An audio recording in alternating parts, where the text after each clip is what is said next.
Hello everyone, welcome back to the Games Brew. I'm Roy Lovett, and today I bring you a new guide to tackle the beautiful and complex strategy management game, Rising Lords.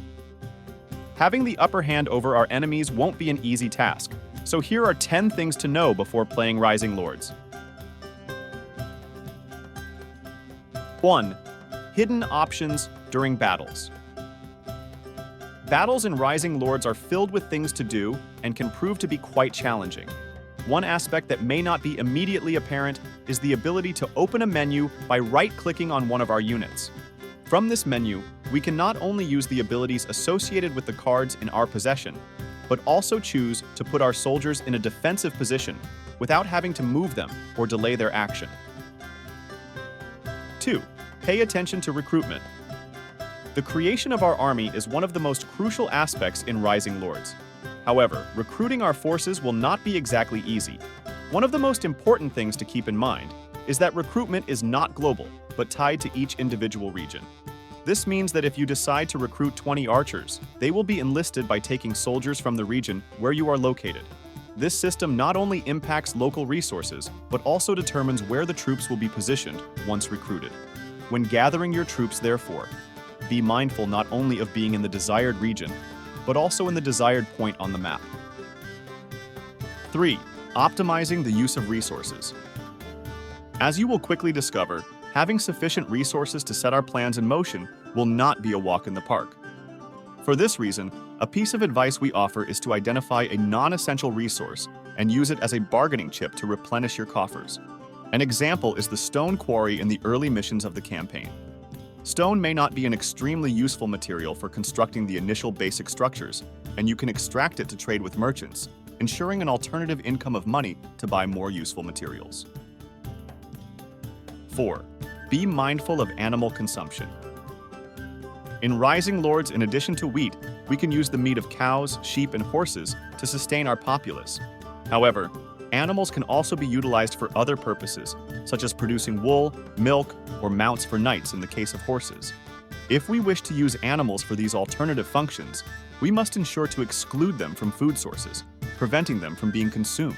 To do this, click on the icon of the relevant animal on the lower taskbar, making sure that the icon with a fork and knife disappears. This ensures that the chosen animal is not butchered for consumption. 5. How to activate mercenaries. As we've observed, battles in Rising Lords can indeed be a challenging endeavor. To make things a bit easier, if you have enough funds, you can hire powerful mercenaries to assist you in military operations. Once you've chosen the mercenary squad to recruit, click on it and select Hire. This action will make the squad disappear from the map, but no need to worry. Simply click on your lord to open the army page. Click on the plus icon, as if you were adding new troops, and scroll until you find the recently hired mercenary units. 6. Lord's Inventory. A crucial aspect of Rising Lords that might go unnoticed is the Lord's Inventory. Our alter ego can equip weapons, items, and traits that will significantly alter their effectiveness on the battlefield. To open the inventory, right-click on the Lord Army and then left-click on the Lord image to open his inventory. 7. Camp and Morale. In Rising Lords, eliminating all enemies on the battlefield is not the sole means to secure victory in a battle. A fundamental aspect for both our armies and the enemies is morale.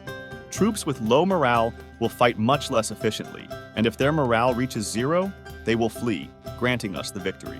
This is why it's important to note that capturing the enemy base results in a loss of 30 morale points, quickly demoralizing the enemy forces.